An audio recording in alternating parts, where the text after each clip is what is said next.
Hi there, it's Sam from Pootles.co.uk. Thank you very much for joining me today. Today's project is this one. It's one of my infamous twist and close boxes. I haven't made a six-sided one for quite some time, so I thought now's a good time to make it. However, when I made the sample, we still had this paper. It's now retired. Actually, I'm not sure if it's still in stock or not, but, haha, I have received my pre-order of goodies that you can get starting at the beginning of May, and this time, for the first time that I've ever known, we have got designer series paper as a host code gift. So if your order is over £150, don't remember what that is off the top of my head in euros, bear with me. If your order is over £150, you get £15, well actually you get 10% to spend, 10% of your sales total to spend on anything you want. So it's £150, €200. So if you were to spend exactly £150, you'd get £15 to spend on you whatever you wanted. Or if you spent £200, you'd get £20. But this time, for the first time ever, we have got designer series paper, and this is 48 sheets of 12 by 12, and it would cost you 17 of your hostess pounds or your reward pounds, €22. So there's loads. So you get 4 sheets each, 4 sheets of each design, and they're 12 by 12. So that's pack number 1, or sheet design number 1. 2, I think you can probably see why I went, look at the rainbow stripes, and then more rainbow stripes. And we've got a kind of rainbow of hearts. There's no yellow in there. A sort of shell. Pink leopard print. I don't think anybody's seen me in person for a long time, or even on camera, but I might possibly have more than a few leopard print face masks. Yes, I do. Pink leopard print. I used to do pink leopard print makeup many years ago when I was a makeup artist. Stripes. This wonderful, I don't even know what the word is, floral design. Another one, sort of tone on tone. And you wait till you see the back of these. More tone on tone. And then we've got, I'm going to say that's an animal print spot, but wait till you see the back.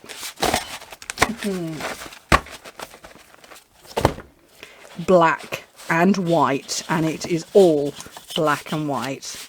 Look at that. I love it. I love it, love it, love it. So you can get it for free. Place an order over £170, and then this would cost you nothing. You could choose it for free. Just fantastic. Absolutely gorgeous. So I thought, well, I can't use the For Every Season paper because it's gone. So I'm going to use this one. So I'm going to take this sheet and I'm going to make this box from scratch. So I'm using one of the new colours. This is polished pink. So it's a little bit, it's not quite as bluey pink as Magenta Madness this one is. It's a really pretty shade. Let me compare it to a couple of other colours and throw stuff on the floor. That's probably the stamp set I need. So Melon Mambo, Magenta Madness, and there's your polished pink. It's not the stamp set I need, that's okay. So that's kind of where it sits. And that's Flirty Flamingo. No, it's not even in that territory. So I'm going to use this colour. And I'm going to use this. Right, where's my instructions? So please don't worry about writing anything down. It's all going to be on my blog. I will speak it out loud while I'm going. So your piece of cardstock needs to measure 8 by 11 inches. And you can make this whether you use International A4 or American 8.5 by 11. So 8 by 11 inches. Your designer series paper, you're going to need 6 of these panels. They are all going to be 4 inches tall, and each of these is 1¼ inch wide. Sorry, I didn't give you this in metric. 28 by 20 centimetres is for your cardstock, and your DSP panels are, where are they? The DSP panels are going to be 10 centimetres tall by 3.5. So I'm going to cut my height first, and then I'm going to cut all my little panels at 1 1/4 inches, which I can see is just there, and I want 6 of them.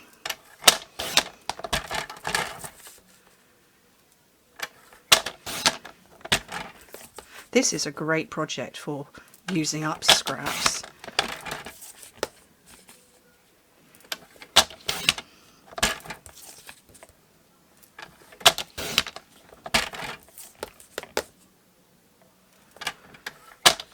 See, look, I've still got a big chunk left over. Tiny little amount. Okay. So I don't need my trimmer anymore. I'm going to move that out of the way, and I'm going to grab my Simply Scored. So,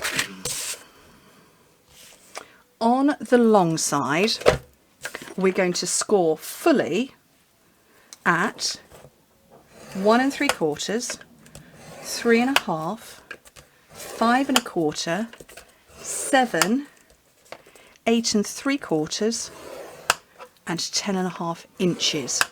So like I said, don't worry about writing anything down. In metric, 4 1/2, 9, 13 1/2, 18, 22 1/2, and 27. Keeping on the long side, we're going to mark, just put little indents in at 7/8 of an inch, 2 5/8 of an inch, 4 3/8, 6 1/8, 7 7/8, and 9 5/8, and again in metric, metric 2 1/4, 6 3/4, 11 1/4, 15 3/4, 20 1/4, 24 3/4, and then you're going to turn it, because that's going to be the top, and you want to score what will be the base first, which is 1 3/4 inches, and then this top part is going to be 6 1/4. And to be fair, they're the same. It doesn't matter. Excuse me. And that's in metric 4 1/2 and 15 1/2. Right, I'm going to scooch that out of the way and grab my steel ruler. So I'm going to score from this mark that I've made. So if I just bend that like that, this is my vertical score line, and I've got a little mark there, and I'm going to score from there to there only. I'm not going to score there, just there to there, and follow it all the way along. And it's semi-time consuming, but it is so worth all the effort. I have made loads of these. I've made tall ones, short ones, thin ones, fat ones. I've made them with 3 sides. Is my least number of sides, right up to 10 sides. Yep, a box with 10 sides. So this is the six-sided, and it's a twist and close, because it twists itself to close it. How fabulous is that? I love them. Just love them. Right, so you can see I've got my score lines in, so just in one direction. Right, let's get this all burnished up.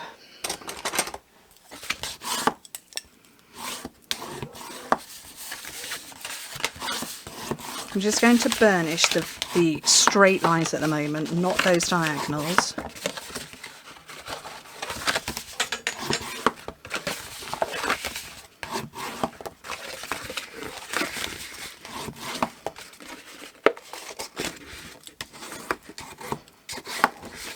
Okay, so the diagonal ones, you want to push in on the diagonal and over.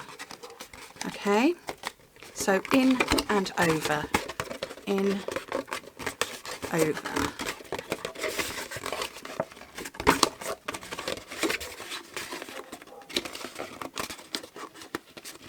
Okay, all the way along like that. So you can see it's looks like a weird sort of step kind of thing.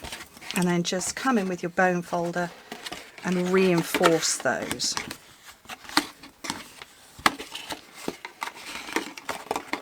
And it all wants to concertina together.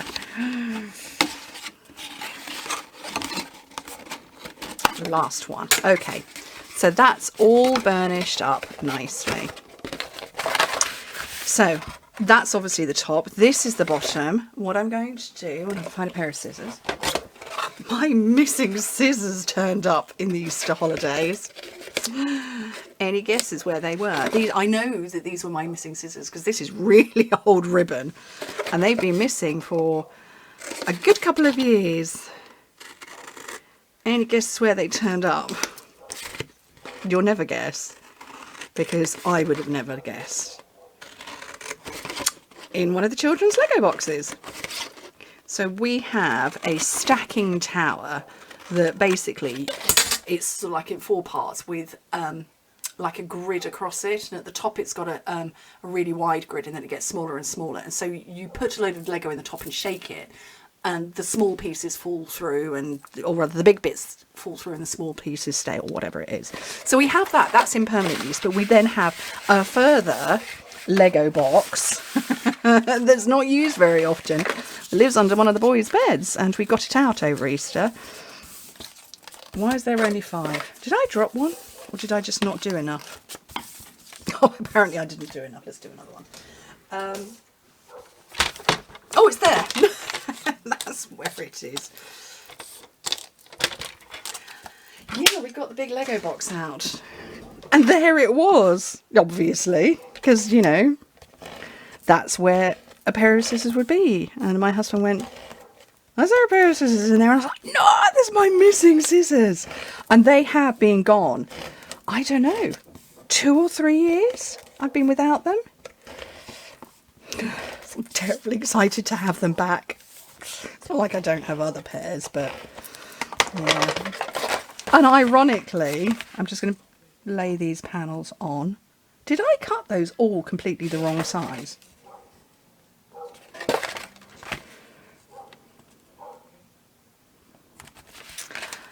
Apparently I did. Oh well. Yeah, ironically, those scissors, if they have a ribbon on the handle, that's children don't touch.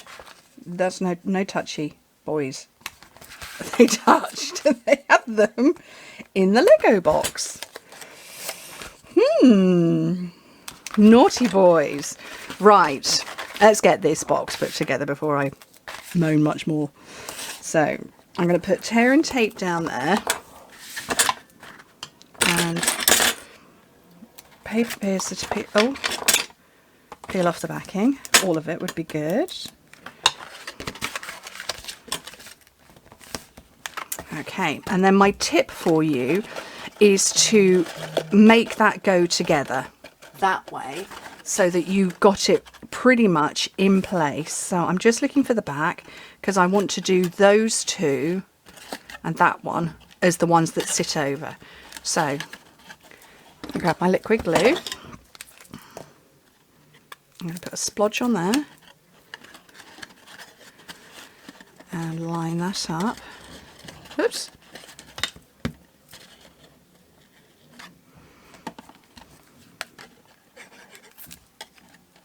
Splodge there. Whoopsie. And a splodge there. Where was the back? That's the back. And the reason I use liquid glue, because you can see my hexagon has gone all over the place and it's not even vaguely hexagonal shaped anymore, but liquid glue will allow me to move everything around and get it to the perfect shape. And I'm just going to sit and hold it for a second, let that glue dry a bit, and then flip it over, open it up, bring back the big ruler again and just press everything down. And that's, yeah, that's going to pop shut. Fabulous. I've lost the back again. There's the back. So that's my front. Daisy Lane has not retired. Hurrah. So on this one, I've got 6 daisies. Shall we do 6 daisies, or shall I just do? I'll just do 2, I think. So we'll be here forever. Oh, actually, you know what? Why not? 1, 2, 3, 4. Need another scrap of paper. 5, 6. And this is the small daisy. Oh, small daisy punch. I was panicked for a second. It's next to me.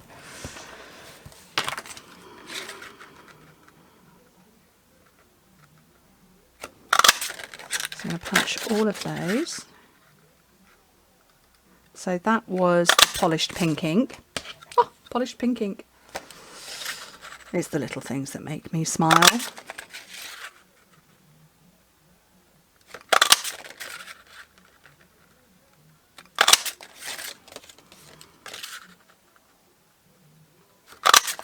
There we go. And what I'm going to do is I'm going to put 3 of them on top of the other 3, and I'm going to use a mini glue dot.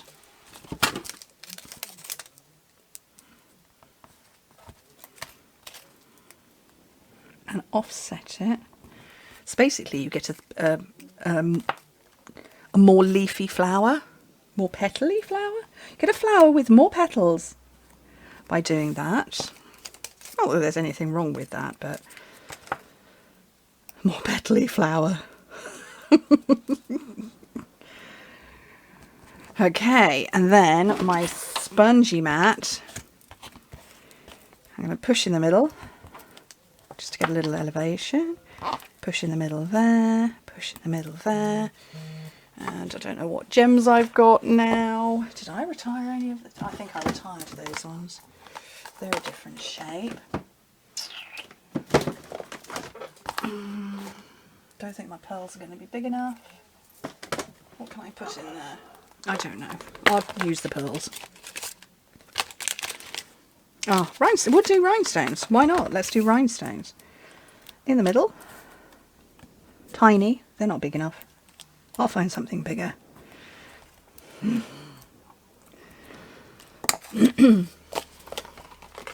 And then we have this fabulous new collection of, it's a Baker's Twine Essentials pack, and there are 5 of them. So we've got black, white and vanilla, and then I'm going to say that's crumb cake, and this is sort of grey granite. There probably is an official colour for it, but I just don't know what it is, because that's how bright I am.